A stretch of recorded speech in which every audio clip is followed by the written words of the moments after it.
Out, they've made it easier to make calls from anywhere, but cell phones can also create challenges for Kentucky's 911 dispatchers. They often have to become detectives when they receive a call from a cell phone because sometimes they can't figure out where the call is coming from. That's a big problem when minutes matter. Miranda Combs joins us live now with a WKYT investigation. Miranda? Sam, 144 million Americans have one of these, and most of us keep it with us all the time, so it makes sense that if we needed to call 911, we'd use this. But would a dispatcher be able to find us? Sometimes where we are and where the dispatcher thinks we are can be miles apart, and it can be like finding a needle in a haystack.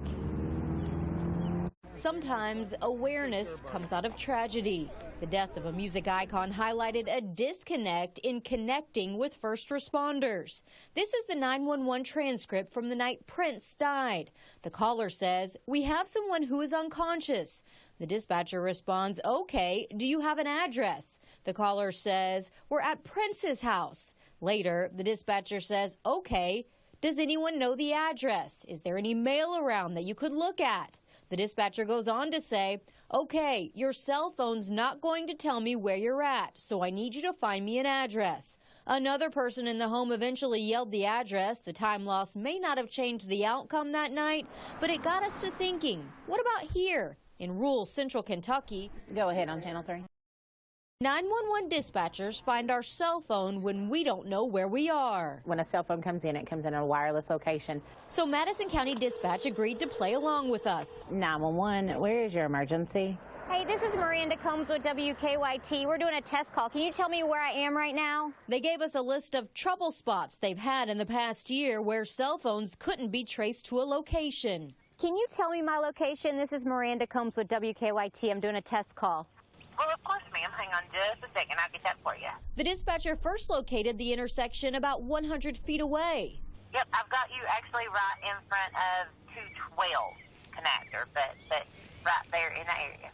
Right across the street. We tried to trick them next by heading down a long gravel road with little cell service. I have you right now about in the area of the 600 block. I have it in front of 626 Maple Grove Road. Perfect. That's where we are. Awesome. We made one more stop in front of Jerry Rose's Newbie Grocery. Which I'm guessing a lot of people that come into your store don't know exactly where they are.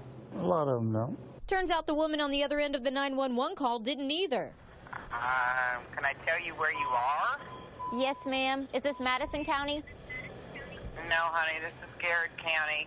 Oh. We'd be old and white-headed time they found us. The Garrett County dispatcher only had my phone number and the cell tower my phone hit. When you call Garrett County from here, Right. they can't tell you where you are. Right. Does that concern you? Well, I really hadn't given it much thought, but since you brought it up, yeah. Would you like for me to transfer you to Madison? Yeah, that would be great. Okay. Okay. Hang on. I was checking to see where I was and I called Garrett. That would point to a problem then, I guess, right? If somebody doesn't know where they are. That would definitely pose a problem. People's in here all the time lost, so I know if they broke down, they wouldn't know where they're at. But Rose knows. He's been here for 19 years in Madison County, a good distance from Garrett. Well, the way the crow flies, probably about 4 or 5 miles. But yeah, you were pretty close to the inside of the county. But Madison County dispatchers say since it's a rural area, cell signals can bounce off neighboring county cell towers, like what happened to us. The boundaries of the county basically are here. The other issue, pinpointing your location is a two-part process. When you call 911 from a cell phone, they first see the cell tower you hit, which may not be close to you. Then comes phase 2. No, the 413 are you code 12? Which for us took at least a minute and a half for dispatchers to hone in on our location. I think you get to the center quickly, but I think it does take precious minutes away if you're not aware of your surroundings or if you're unable to speak your surroundings.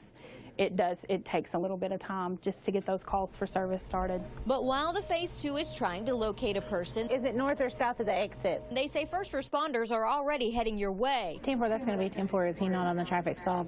and hoping to pinpoint your signal. The units are there in that area. They're going to find you. Because no matter the location, 911, where is your emergency? time is everything.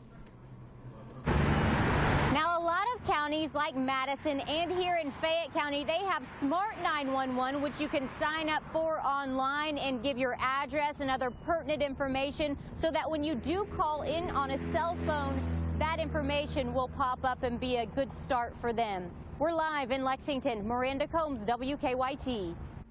Thank you, Miranda. Madison County 911 leaders say they also have a hard time when cell phones are used to call 911 in apartment complexes because they can find the building but not always the exact apartment.